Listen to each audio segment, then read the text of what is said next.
అసలు first time అంటే student నుంచి మీరు నాయకులుగా ఎదిగారా? లేకుంటే ఎట్లా మీకు ఈ లీడర్‌షిప్ మీద ఇది ఈ నాయకుడిగా ఎదగాలనే ఆలోచన ఎలా వచ్చింది? ఇది మా మా మా గ్రామం మీర్పేడి గ్రామం. ఆ! సరూర్‌నగర్ మండల్, రంగారెడ్డి జిల్లా. కుగ్రామం. చిన్న గ్రామం ఇది. ఈ చిన్న గ్రామంలో 200 పాపులేషన్. 1970లో 200 పాపులేషన్ ఇది. దాంట్లో మా నాన్నగారు ఈ ప్రాంతంలో పటేల్‌గా, పట్వారిగిరిగా, కొంచెం చదువుకున్నవాడిగా అందరినీ ఇన్స్పిరేషన్ చేసేవాడు. పెద్ద వ్యవసాయం, మంచి వ్యవసాయం. వరి పండించేవారు, కూరగాయలు పండించేవాడు, ద్రాక్ష తోటలు ఉండేటివి, పశు సంపద ఇవన్నీ కూడా ఆయనకు హాబీ. అయితే ఈ గ్రామంలో పుట్టినప్పుడు ఆనాడు ఎన్టీ రామారావు గారు రాముడుగా, భీముడుగా, కృష్ణుడుగా అన్ని విధాల పాత్ర వహిస్తే మీరంటే సినిమాలు బాగా చూసేవారా? మేము కాలేజీ ఎగరగొట్టిపోయేది. హ్మ్. మా కాలేజీ ఎగరగొట్టి మేము సినిమా చూసి ఫస్ట్ డే మా మా బ్యాచ్ అంతా ఎన్టీ రామారావు సినిమా. అంటే మీ ఊరు చిన్న ఊరు అంటున్నారు. మరి ఇక్కడి నుంచి ఎక్కడ థియేటర్? సైదాబాద్. ఆహా! సైకిళ్ళ మీద పోయేది. హ్మ్. అప్పుడు బస్సులు ట్రాన్స్పోర్టింగ్ లేదు. సైకిళ్ళ మీద వెళ్ళి పోయేవాళ్ళం. ఆ తర్వాత ఎన్టీ రామారావు గారు పార్టీ పెడుతున్నప్పుడు చాలామంది ఈ రంగులోడు, ఈ రంగులైన పార్టీ పెట్టి ముఖ్యమంత్రి అవుతాడా అని వెక్కిరించారు. ఆ! నేను అప్పుడన్నా ఆయన రాముడుగా, భీముడుగా, కృష్ణుడుగా, ప్రపంచ దేశాలలో అందగాడిగా ఎవరున్నారండి అని బెదిరించేవాడిని. అవును. అయితే రంగులోడు ముఖ్యమంత్రి అయితే ఇక బాగానే ఉంటుంది లేనన్నారు. హ్మ్. ఇక నేను తర్వాత ఆయనతో నడవాలనిపించింది. నేను స్టూడెంట్, నాకు 28 ఇయర్స్. అప్పుడు నాకు 28 సంవత్సరాలు. 20 సంవత్సరాలు అన్నప్పుడు టికెట్స్ అనౌన్స్ చేసిండు. ఆ! ఆంధ్రప్రదేశ్లో ఉన్నటువంటి శాసనసభ్యుల టికెట్స్ అన్నీ కూడా అనౌన్స్ చేసిండు. ఇక్కడ మలక్పేట కాన్స్టిట్యున్సీకి వచ్చేది మా గ్రామాలన్నీ. మలక్పేట కాన్స్టిట్యున్సీలో బాలకృష్ణ గౌడ్ అని చెప్పి ఒక స్కూల్ ఉండేది. అతనికి ఇచ్చారు. ఓకే. అయితే నేను అప్పుడు అన్ని రేడియోస్ ఎన్టీ రామారావు గారు ప్రచారం కోసం మలక్పేట్ కాన్స్టిట్యున్సీకి దిల్సుఖ్ నగర్కి వస్తున్నారు, బహిరంగ సభ అని వచ్చింది. అంటే మీరు ఫస్ట్ టైం చూసింది అక్కడ అప్పుడే. అక్కడ ఆ! ఆ రేడియో ఆఫ్ చేసి నేను ట్రాక్టర్ దున్నుతున్నా. ఆ! వ్యవసాయ పొలం ట్రాక్టర్ దున్నుతున్నప్పుడు పోయి మాకు పెద్ద బాగుండి దాంట్లో దూకేశాం. దూకి ఇద కొట్టి స్నానం చేసి మా నాన్నగారు పక్కకు ఉండి, ఏంటిది ట్రాక్టర్ ఆపి బట్టలు వేసుకుంటున్నాం, ఇంకా ఉంది కదా దున్నేది అన్నాడు. నేను వచ్చి మళ్ళీ దున్నుతా. ఎక్కడ పోతున్నావు అన్నాడు. ఎన్టీ రామారావు గారు వస్తుంది. ఎన్టీ రామారావు వస్తే నీకెందుకు? ఆయన సినిమా యాక్టర్ కదా అండి. సినిమా యాక్టర్ కదా, ఆయన రాజకీయ నాయకుడు కాబోతున్నాడు, ముఖ్యమంత్రి అవుతాడు అన్నా. ఆ! అవునారా? అంటే మీ కుటుంబానికి అప్పటికి ఏమైనా పొలిటికల్ అఫిలియేషన్ ఉందా? మా ఫాదర్ ఈ ప్రాంత సర్పంచ్. ఆయన ఏ పార్టీలో ఉండేవాడు అప్పుడు? అంత ఇండిపెండెంట్. ఆహా! అప్పుడు పార్టీలు పెద్దగా పట్టించుకోకుండా వ్యక్తిత్వం బట్టి అప్పుడు రాజకీయాలు నడిచేవాళ్ళు. అవును.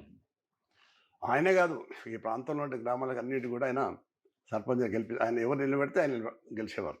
హ్మ్. వాళ్ళకి సాయం చేసేవాడు. పెద్ద వ్యవసాయ కుటుంబం మాది. 1100 ఎకరాలు వరి పండించేవాడు. అబ్బా! రెండు ట్రాక్టర్ కూరగాయలు పోయేటివి. హ్మ్. నాకప్పుడు 14 సంవత్సరాలు.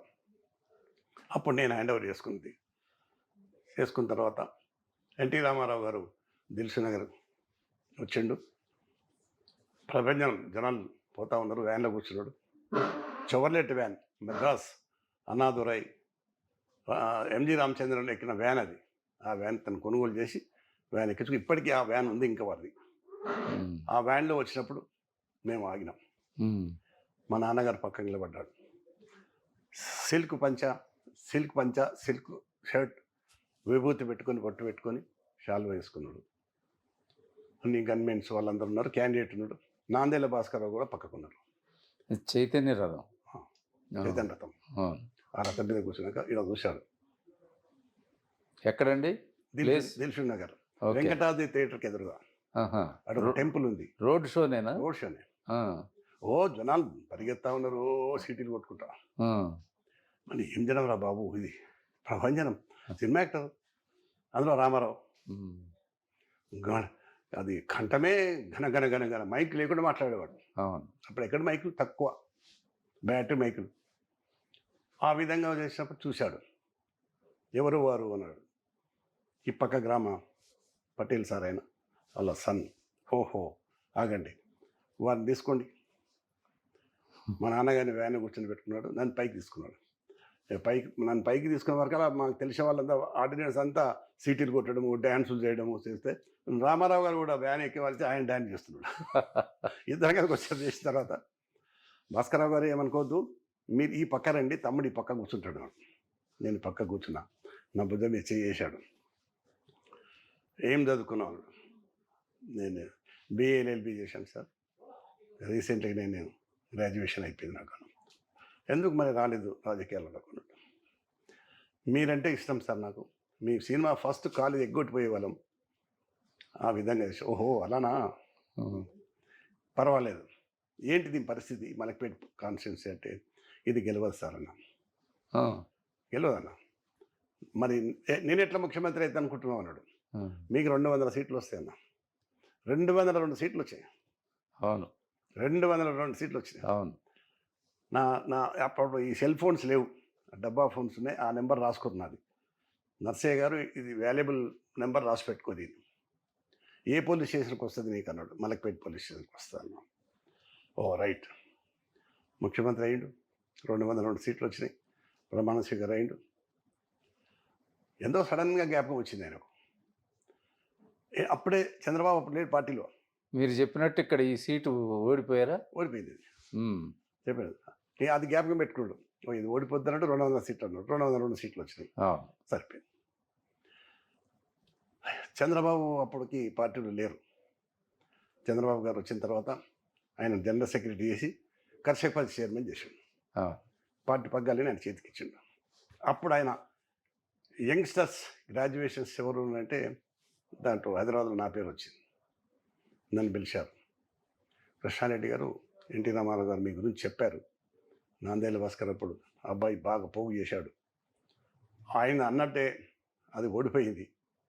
దానికి మనం కృష్ణారెడ్డి గారిని ఇన్ఛార్జ్ ఇద్దాం. సరే సరే 9 నెలలు అయింది లేదో, నాందేళ్ల భాస్కర్ వెన్నుపొట్టు పొడిచే ప్రాయ అల్లా కల్లోలం అయిపోయాయి. నేను మీరు కూడా ఉద్యమించారా? ఆయనతోనూ నేను ఇప్పుడు గోపాల్, ముషీరాబాద్ ఎమ్మెల్యే గోపాల్, కంటోన్మెంట్ సాయన చనిపోయింది ఆయన. మేము ముగ్గురం ఎక్కువ ఉండేవాళ్ళం. గోపీనాథ్, మాగంటి గోపీనాథ్, ఈ నలుగురు మా గ్యాంగ్. ఆయన ఎక్కడ పోయినా ఆయనతో ఉండేవాళ్ళం. మేము వచ్చేదాకా వ్యాన్ కదలదు. ఎన్టీ రామారావు మేము కార్లో కూర్చున్నాక, ఆయన ఆ సీట్లో కూర్చున్నాక వ్యాన్ ఆ నలుగురు వచ్చారా? వచ్చారు. అయితే కొన్ని రైట్ నేను వచ్చాక ఏం కోరుకుంటా బ్రదర్ అన్నాడు. నేనేం కోరుకుంటా సార్, నాకేం, నేను వ్యవసాయం చేసుకుంటున్నా. చెప్పారు నాకు. కాదు కదా, పార్టీ నిలబడాలి, 10 కాలాలు ఉండాలంటే కార్యకర్త ముఖ్యం. కార్యకర్త ఉంటేనే మేమందరం ఉంటాం.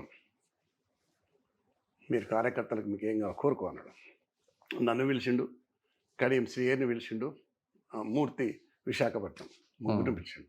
మాకు అప్పుడు పరిచయాలు పిలిచి పరిచయం చేసిండు. పలానా తీగల కృష్ణారెడ్డి కూడా చైర్మన్ హైదరాబాద్, వరంగల్ కడియం శ్రీహరి, విశాఖపట్నం మూర్తి గారు అనుద్దేశం. Urban development authority. Until unless further order. నేనున్న రోజులు మీరు ఉంటారు. ఇక మీరేం చేస్తారు పోనీ. చంద్రబాబు చెప్పాడు, మంచి సార్. చంద్రబాబుకి నేను చెప్పిన, మనము ఏదో ప్రపంచం మీద గెలిచినాం, ఇది కలకాలం నిలబడాలంటే మనం మెంబర్షిప్ డ్రైవ్ చేయాలండి. మెంబర్షిప్ అంటే ఏంది అన్నాడు. కార్యకర్తలతో photo, membership drive, NTR photo తప్ప ఇంకెవరి ఫోటో ఉండకూడదు. ఓ ఇదేదో మంచిదే ఉంది అనుకొని ప్రెస్ వాళ్ళని అడిగినట్టుంది. కరెక్టే సార్, మీ మెంబర్షిప్ కావాలంటే మరి ఎట్లా? ఫోటో, అడ్రస్, నెంబర్ ప్రింట్ చేయించాం. ఆ ప్రింట్ ఎక్కడంటే ఇస్లామాబాద్ బజార్లో ఒక మా ఊరు అతను ప్రింటింగ్ ఉండే, ఆయన ఇస్తే చేసి ఇచ్చాడు. 5 రూపాయలు, 100 రూపాయలు మెంబర్షిప్. క్రియాశీలం ఏమో 100 రూపాయలు, ఆర్డినరీ ఏమో 100 రూపాయలు, 5 రూపాయలు తీసుకున్నాక ఓ పుట్టలు ఎవరంతా అట్లా కోపే తీసుకొచ్చారు. మెంబర్షిప్ కొత్త ఆ రోజులోనే 13 లక్షల రూపాయలు వచ్చినాయి.